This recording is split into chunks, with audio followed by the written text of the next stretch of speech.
Hi friends, मैं अपूर्वा आप लोगों का स्वागत करती हूँ एमपी सक्सेसर्स में। और आज की इस वीडियो में हम बात करने वाले हैं कृषि कल्याण विभाग भर्ती परीक्षा 2020 मध्य प्रदेश एमपीपीवी द्वारा यानी कि एमपीपीवी व्यापम द्वारा मध्य प्रदेश कृषि कल्याण विभाग रिक्रूटमेंट टेस्ट 2020 ये कंबाइंड रिक्रूटमेंट टेस्ट की जो टेंटेटिव एग्जाम डेट है एमपीपीवी की साइट पर ये 5-6 दिसंबर 2020 दी गई है। ठीक है, तो इसकी जो आपकी एग्जाम होने वाली है इसमें आपको सिलेबस पता होगा, नॉन टेक प्लस आपका टेक्निकल यानी कि जो एग्रीकल्चर से आपका जो एग्रीकल्चर फील्ड से आपका 100 मार्क्स के मतलब 100 क्वेश्चन इसमें आएंगे। ठीक है, और 100 मार्क्स के आपके इसमें नॉन टेक यानी कि जिसमें आपका general science, general Hindi, general English, general math, MPG के ये सारे पार्ट इसमें आएंगे। ठीक है, जैसे जनरल कंप्यूटर तो 6-7 पार्ट आपके ये आते हैं नॉन टेक में। और टेक्निकल का इसका जो सिलेबस है वो आपका 100 मार्क्स का एग्रीकल्चर से रहेगा। ठीक है, क्योंकि इसमें जो डिपार्टमेंट है कृषि कल्याण विभाग भर्ती परीक्षा, इसमें मध्य प्रदेश के मतलब जिन स्टूडेंटों ने मध्य प्रदेश में कृषि, ठीक है, कृषि से यानी कि एग्रीकल्चर से बीएससी बीटेक वगैरह किया है या एग्रीकल्चर की जो अदर फील्ड है उनसे आपने कोई भी डिग्री डिप्लोमा किया है तभी आप इसके लिए एलिजिबल रहेंगे। या कुछ जो 12th बेस पर भी निकलेंगी अगर, तो 12th बेस पर जो निकलेंगी उनमें भी आपने 11th-12th ठीक है कृषि एग्रीकल्चर से किया हो तभी आप इसके लिए एलिजिबल होंगे। तो इसमें हम बात करेंगे अब इनकी क्लासेस की कि आपका जो एग्ज़ाम है ये होने वाला है। तो इसके लिए मैं आज से यानी कि ये फर्स्ट क्लास हमारी रहेगी। यहाँ पर आपका जो कृषि के जो 100 क्वेश्चन आएंगे आपके इसमें जनरल, ठीक है, जनरल एग्रीकल्चर के जो आपके 100 क्वेश्चन का पार्ट है इसको यहाँ पर हम कवर करवाएंगे। और साथ में एमपी जी के करंट अफेयर की क्लासेस वगैरह भी पर डे मॉर्निंग में रहती है तो आप लोग वो भी ले सकते हैं। और नॉन टेक की भी कुछ क्लासेस हैं आप वो कवर कर सकते हैं। ठीक है, तो यहाँ पर हम कवर करेंगे 100 मार्क्स के एग्रीकल्चर यानी कि टेक्निकल सब्जेक्ट पर कैसे कमांड करें और किस टाइप के टॉपिक आएंगे उनके बारे में हम यहाँ पर डिस्कस करेंगे। और पूरे मैं आपको बता दूंगी कि कौन कौन से टॉपिक इसमें आ सकते हैं, कौन से इंपॉर्टेंट हैं। तो चलिए यहाँ पर हम बात करते हैं फर्स्ट क्वेश्चन की। ठीक है, यहाँ पर हम टॉपिक वाइज करेंगे और फिर उनसे रिलेटेड जो एमसीक्यू होंगे उनको भी मैं यहाँ पे कवर करवाऊंगी। यहाँ पर हम बात करेंगे सबसे पहले सस्य विज्ञान। ठीक है, सस्य विज्ञान यानी कि एग्रोनॉमी, इसको हम बोलते हैं एग्रोनॉमी, ये बेस है एग्रीकल्चर का। यहाँ पर जो शब्द है वो ग्रीक भाषा के एग्रोज एवं नोमो शब्द से बनाया गया है। आपको पूरी थ्योरी पढ़नी है और फिर इसी पर बेस्ड जो एमसीक्यू होंगे वो भी मैं यहाँ करवाऊंगी, तो आपके पूरा जो टॉपिक है वो कवर हो जाएगा। यहाँ पर अब हम बात करेंगे कि जिसमें एग्रो का अर्थ खेत और नोमोस का अर्थ होता है प्रबंधन। ठीक है, यानी कि सस्य विज्ञान एग्रो और नोमो शब्द से मिलकर बना है, जहाँ पर खेत और प्रबंधन उसके प्रबंधन से इसका आशय है। ठीक है, सस्य विज्ञान का एग्रोनॉमी जिसको हम बोलते हैं, अर्थात एग्रोनॉमी का अर्थ क्या है, भूमि का प्रबंधन, कि हम भूमि को कैसे मैनेज करें, मैनेजमेंट ऑफ लैंड, ये आपका ये यहाँ रहेगा। ठीक है, तो भूमि के प्रबंधन को हम क्या कहते हैं, सस्य विज्ञान या एग्रोनॉमी। यहाँ से भी एक आपका क्वेश्चन बन सकता है कि what is the term agronomy, या यहाँ पे पूछ सकता है कि management of land is called, तो हम क्या लिखेंगे यहाँ पर, एग्रोनॉमी या सस्य विज्ञान। तो ये टर्म एक आपको याद रखना है। यहाँ पर हम बात करें तो सस्य विज्ञान कृषि की महत्वपूर्ण शाखा है जो फसल उत्पादन एवं भूमि प्रबंध की विभिन्न क्रियाओं की कला, दक्षता एवं वैज्ञानिक सिद्धांतों का व्यवहारिक ज्ञान प्रदान करती है। ठीक है, तो ये आपको याद रखना है कि सस्य विज्ञान क्या है और इसको हम क्या बोलते हैं। आगे यहाँ पर हम बात करें तो यहाँ है सस्य विज्ञान का क्षेत्र एवं महत्व। ठीक है, यहाँ हम बात करेंगे scope and importance of agronomy. तो एग्रोनॉमी का क्या स्कोप है और इसका क्या महत्व है। यहाँ पर अगर हम बात करें तो मनुष्य की अधिकांश आवश्यकताओं की पूर्ति फसलों द्वारा की जाती है, लेकिन भारत जैसे देश में जनसंख्या दिन प्रतिदिन बढ़ती जा रही है। इस बढ़ती जनसंख्या की आवश्यकता की पूर्ति एक समस्या है और इस समस्या को सुधारने के लिए अनेक तरीके अपनाए जा सकते हैं। ठीक है, जैसे हम क्या कर सकते हैं इसके लिए कि भूमि का क्षेत्र बढ़ाकर, जो संभव नहीं है, ठीक है, तो प्रति इकाई क्षेत्र में सघन खेती अपनाकर इसकी समस्या का शीघ्र समाधान हो सकता है। ठीक है, तो ये एक हम तरीका अपना सकते हैं। उसके बाद हमारे देश में उर्वरकों, सिंचाई, फसल सुरक्षा, कृषि तकनीकी का ज्ञान कम है, इसको बढ़ाकर या सुधार कर स्थिति में सुधार संभव है। तो इस तरीके कुछ हम अपनाकर जो यहाँ पर समस्या है ये सुधारने के लिए, तो इन तरीके को अपनाकर हम इसे सही कर सकते हैं।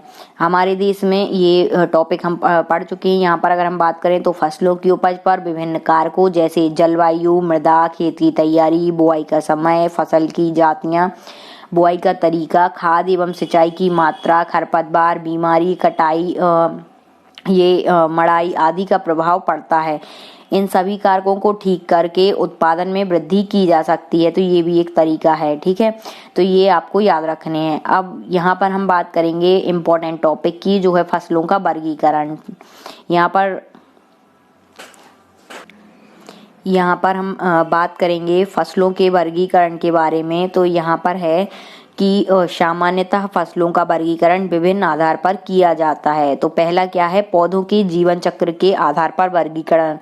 ये हम देखेंगे कि किस टाइप के क्वेश्चन इनसे बनते हैं। इससे आपके क्वेश्चन जो है वो 100% इससे एक ना एक क्वेश्चन आएगा आपके, ठीक है, कृषि कल्याण विभाग भर्ती परीक्षा में।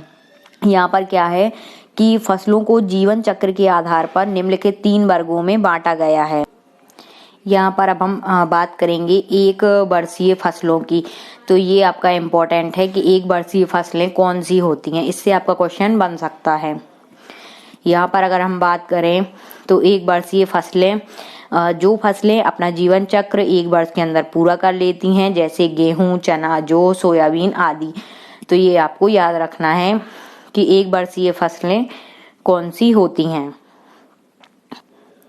इससे भी MCQ बन सकता है। इसमें आपसे पूछ सकते हैं कि जैसे 4 आपको फसलों के नाम दे दें, कि जैसे गेहूं, चना, जौ और यहाँ पे अरहर दे दें, ठीक है। या आपसे कुछ और यहाँ पर पूछ लें कि गेहूं, चना, जौ और इनमें से कोई नहीं, तो फिर आपका या मतलब कि उपयुक्त सभी यहाँ पर ऑप्शन दे दे, तो आपको किस में लगाना है, उपयुक्त सभी में, कि गेहूं, चना और जौ तीनों ही 1 वर्षीय फसलें हैं। या फिर कोई आपको और दे सकते हैं, ठीक है, कोई एक अन्य फसल का नाम दे दें, तो वो आपको उसमें चूज करना पड़ेगा कि कौन सा इनमें से जो है 1 वर्षीय फसलें नहीं है। तो ये भी एक इम्पोर्टेंट है। तो ये आपको याद रखना है कि इसमें ऐसी फसलें आती हैं जो क्या हो, जीवन चक्र 1 वर्ष के अंदर पूरा कर लेती हैं, उनको हम क्या बोलते हैं, 1 वर्षीय फसलें, ठीक है। नेक्स्ट यहाँ पर अब हम बात करेंगे आगे द्विवर्षीय फसलों की। तो द्विवर्षीय फसलें जिनको हम बोलते हैं बाइनियल क्रॉप, ठीक है। बाइनियल क्रॉप के या द्विवर्षीय फसलों के बारे में अगर हम बात करें तो जो फसलें अपना जीवन चक्र 2 वर्ष में पूरा करती हैं उन्हें हम क्या कहेंगे, द्विवर्षीय फसलें। इसमें क्या होता है कि पहले वर्ष में वृद्धि करती हैं और दूसरे वर्ष में बीज उत्पादन करती हैं, जैसे कि चुकंदर। तो चुकंदर इसका बेस्ट एग्जाम्पल है द्विवर्षीय फसलों का। यहाँ पर हम बात करेंगे अब बहुवर्षीय फसलों की। अगर हम बात करें तो यहाँ पर है कि बहुवर्षीय फसलों को हम बोलते हैं पेरेनियल क्रॉप्स, ठीक है। पेरेनियल क्रॉप्स या बहुवर्षीय फसलें कौन होती हैं, तो इस वर्ग की फसलें अनेक वर्षों तक जीवित रहने की क्षमता रखती हैं। जैसे यहाँ पर अगर हम बात करें तो क्या होगा, लूसन, नेपियर घास आदि, ठीक है। तो ये आपको याद रखना है। यहाँ पर नेक्स्ट हम बात करेंगे ऋतुओं के आधार पर वर्गीकरण। अभी हमने किसके आधार पर देखा था यहाँ पर, तो यहाँ पर हमने देखा था पौधों के जीवन चक्र के आधार पर, ठीक है, कि 1 वर्षीय, द्विवर्षीय और बहुवर्षीय फसलें कौन सी हैं। अब हम देखेंगे कि ऋतुओं के आधार पर फसलों का वर्गीकरण। अगर ऋतुओं के आधार पर फसलों का वर्गीकरण की बात करें तो इनको 3 भागों में बांटा गया है। यहाँ पर पहले है खरीफ की फसल। ये आपका इम्पोर्टेंट टॉपिक है, इससे भी आपके क्वेश्चन आते हैं खरीफ और रबी की फसलों से। यहाँ पर हम बात करेंगे खरीफ की फसलों की। तो इस वर्ग की फसलों को बोते समय अधिक तापक्रम तथा आर्द्रता व पकते समय शुष्क वातावरण की आवश्यकता होती है, ठीक है। तो ये आपको याद रखना है। और यहाँ पर हम बात करें अगर, तो इन फसलों का न्यूनतम तापक्रम कितना होना चाहिए, 15 डिग्री सेल्सियस से 19 डिग्री सेल्सियस। व अनुकूल तापमान की अगर हम बात करें तो 32 डिग्री सेल्सियस से 36 डिग्री सेल्सियस होना चाहिए। और अधिकतम इसका कितना हो सकता है, 37 डिग्री सेल्सियस से 45 डिग्री सेल्सियस होता है खरीफ की फसलों के लिए। ठीक है। अधिक जब हम बोते हैं उस टाइम का तापक्रम कितना होना चाहिए, तो 15 से 19 डिग्री न्यूनतम, और ज़्यादा मतलब कि अनुकूल ये है 32 से 36 अनुकूल माना जाता है, और अधिक से अधिक इतना आपका 37 डिग्री से 45 डिग्री हो सकता है। ठीक है। तो इस टेम्परेचर पर खरीफ की फसलें उगाई जाती हैं। अब अगर हम बात करें खरीफ की फसलों के एग्जाम्पल की, तो ये बहुत इंपॉर्टेंट है एग्जाम्पल। ठीक है, कि खरीफ की फसलों के एग्जाम्पल कौन से हैं, इसमें भी ऑब्जेक्ट बन जाते हैं। जैसे 4 आपको दे दें और पूछ ले कि कौन सी इनमें खरीफ की फसल नहीं है, या रबी की फसल नहीं है, या उपयुक्त तो सभी हैं, तो ये आपको चूज करने होते हैं। तो इस वर्ग की मुख्य फसलों के बारे में अगर हम बात करें, तो इसमें है धान, मक्का, ज्वार, बाजरा, जूट, कपास, लोबिया आदि। ये सभी नाम आपको याद रखने हैं। नेक्स्ट हम यहाँ पर बात करेंगे रबी की फसलों की। अगर हम यहाँ बात करें रबी की फसलों की, तो इस वर्ग की फसलों को बोते समय अपेक्षाकृत कम तापमान तथा पकते समय अधिक तापमान व शुष्क मौसम की आवश्यकता होती है। ठीक है। तो इन फसलों को न्यूनतम तापमान कितना हो सकता है इसका, 3 से 5 डिग्री सेल्सियस, व उचित तापमान की बात करें तो 21 से 30 डिग्री सेल्सियस, तथा अधिकतम तापमान 31 से 37 डिग्री सेल्सियस मिलता है। ठीक है। तो ये आपको याद रखना है। अगर हम यहाँ बात करें नेक्स्ट जायद की फसलों की, तो जो जायद की फसलें हैं वो क्या होती हैं, यहाँ अगर हम बात करें तो इस वर्ग की फसलों में गर्म शुष्क मौसम को सहन करने की क्षमता होती है, और इस वर्ग में मुख्यतः खरबूज, तरबूज, ककड़ी व खीर की फसल, जैसे खीरे जो ककड़ी होती हैं, खीरे, तरबूज, खरबूज ये आते हैं। तो ये किसके अंतर्गत आते हैं, जायद की फसलों के। ये आपसे पूछ सकते हैं। ठीक है। तो ये आपको याद रखना है कि इस वर्ग की फसलों में क्या होता है, गर्म शुष्क मौसम को सहन करने की क्षमता होती है।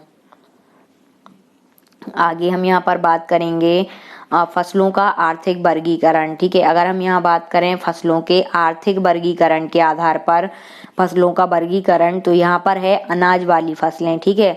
अनाज वाली फसलें, दलहनी फसलें, तिलहनी फसलें, ये कौन कौन सी होती हैं, तो यहाँ हम बात करें तो पहला है फसलों का आर्थिक वर्गीकरण में अनाज वाली फसलें। अब अनाज वाली फसलें कौन सी होती हैं, तो यहाँ हम बात करें अगर, तो इन फसलों के दाने मनुष्य व पशुओं के आहार में प्रयोग में लाए जाते हैं, और वनस्पतिक भाग पशुओं के चारे के रूप में प्रयोग किया जाता है। ठीक है। तो इनको हम बोलते हैं अनाज वाली फसलें, और इनके एग्जाम्पल आपको याद रखने हैं। जैसे ज्वार, गेहूं, मक्का, बाजरा, जौ, जई, चीना, मंडुआ आदि, ये सारी अनाज वाली फसलें हैं। ठीक है। यहाँ पर नेक्स्ट अगर हम बात करें तो यहाँ है दलहनी फसलें। तो दलहनी फसलें कौन सी होती हैं, तो इस वर्ग में की फसलें प्रोटीन की धनी होती हैं, जैसे मूंग, उड़द, चना, मसूर, मटर, अरहर आदि। तो ये हमारी कौन सी हैं, दलहनी फसलें हैं। तो ये आपको याद रखना है कि दलहनी फसलें कौन सी हैं, अनाज वाली फसलें कौन सी हैं। नेक्स्ट अगर हम यहाँ पर बात करें तो यहाँ हैं तिलहनी फसलें। तो तिलहनी फसलें कौन सी होती हैं, तो इस वर्ग की फसलें मुख्यतः तेलों के लिए उगाई जाती हैं, जैसे सूरजमुखी, तिल, राई, मूंगफली, अरंडी आदि। ये हमारी तिलहनी फसलें हैं। ठीक है। नेक्स्ट यहाँ पर हम बात करें तो है रेशे वाली फसलें। रेशे वाली फसलें कौन सी होती हैं, तो इस वर्ग की फसलों से रेशा प्राप्त किया जाता है, जो टाट, बोरी, रस्सी, दरी बनाने के काम में आता है। इनको बोलते हैं हम रेशे वाली फसलें। जैसे जूट, कपास, सनई, पटसन आदि, ये हमारी रेशे वाली फसलें हैं। अगर आगे यहाँ हम बात करें तो यहाँ है शर्करा वाली फसलें। ठीक है। शर्करा वाली फसलें कौन सी हैं, तो इस वर्ग की फसलों से चीनी तैयार की जाती है, जैसे गन्ना, चुकंदर आदि। गन्ने के तने व चुकंदर की जड़ से चीनी का संग्रह होता है। तो ये शर्करा वाली फसलें हैं। ठीक है। क्या होता है, इस वर्ग की फसलों से चीनी तैयार की जाती है, जैसे गन्ने से हम बनाते हैं चीनी, या चुकंदर आदि जो है चुकंदर की जड़ से चीनी का संग्रह होता है। तो ये आपको याद रखना है कि चुकंदर की किससे चीनी का संग्रह होता है, चुकंदर के कौन से पार्ट से, तो इसकी जड़ से। ठीक है। ये भी आपको ये इम्पोर्टेंट क्वेश्चन एक इससे बन जाता है, इस टाइप के क्वेश्चन पूछ लिए जाते हैं। नेक्स्ट यहाँ पर है सब्जी वाली फसलें। अब हम बात करेंगे सब्जी वाली फसलों की, तो यहाँ कौन सी हैं, ये फसलें सब्जी के लिए उगाई जाती हैं, जैसे टमाटर, भिंडी, बैगन, लौकी, गाजर, मूली, पात गोभी, फूल गोभी आदि। ये कौन सी हैं, तो सब्जी वाली फसलें हैं। आगे है चारे वाली फसलें कौन सी होती हैं, तो बात करें अगर, तो इस वर्ग की फसलें पशुओं के लिए चारे के उद्देश्य से उगाई जाती हैं, जैसे यहाँ बात करें अगर तो बरसीम, लोबिया, ज्वार, नेपियर, घास, जई, बाजरा आदि ये सारी कौन सी हैं, तो ये चारे वाली फसलें हैं। ठीक है, ये आपको याद रखना है कि चारे वाली फसलें कौन कौन सी हैं और किसके लिए उगाई जाती हैं, तो पशुओं के लिए चारे के उद्देश्य से। नेक्स्ट यहाँ बात करें तो यहाँ है मसाले वाली फसलें। ठीक है, मसाले वाली फसलें कौन सी होती हैं, तो इन फसलों को उगाने का उद्देश्य मसाले व औषधि प्राप्त करना है, जैसे जीरा, सौंफ, मिर्च, धनिया, अजवाइन, मेथी, हल्दी, प्याज, सौंठ, पुदीना, अदरक आदि ये सारी मसाले वाली फसलें हैं। नेक्स्ट यहाँ बात करें तो यहाँ है उद्दीपक फसलें। उद्दीपक फसलें कौन सी होती हैं, तो इस वर्ग में तंबाकू, चाय, कॉफी, पोस्त आदि आती हैं। ठीक है, तो ये आपको याद रखना है कि ये उद्दीपन फसलें हैं। ये भी इम्पोर्टेंट है कि उद्दीपन फसलों के अंतर्गत कौन सी फसलें आती हैं। तो आपसे कोई भी ऑप्शन दे दें या 4 ऑप्शन ये तीनों दे दें और उपयुक्त सभी, तो आपको सभी पर टिक लगाना है कि जैसे तंबाकू, चाय, कॉफी ये सारी उद्दीपक फसलें हैं।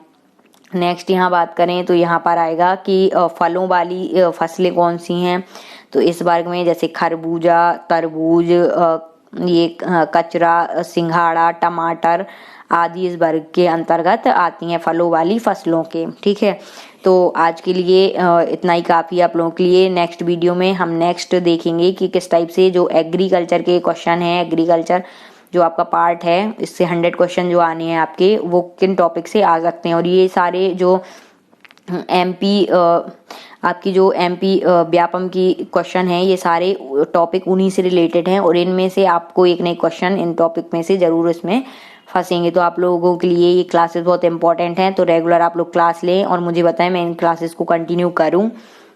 और आप लोग सपोर्ट करें, वीडियो को ज़्यादा से ज़्यादा लाइक करें, शेयर करें, चैनल पर नए हैं तो चैनल को सब्सक्राइब करें। Thanks for watching my videos.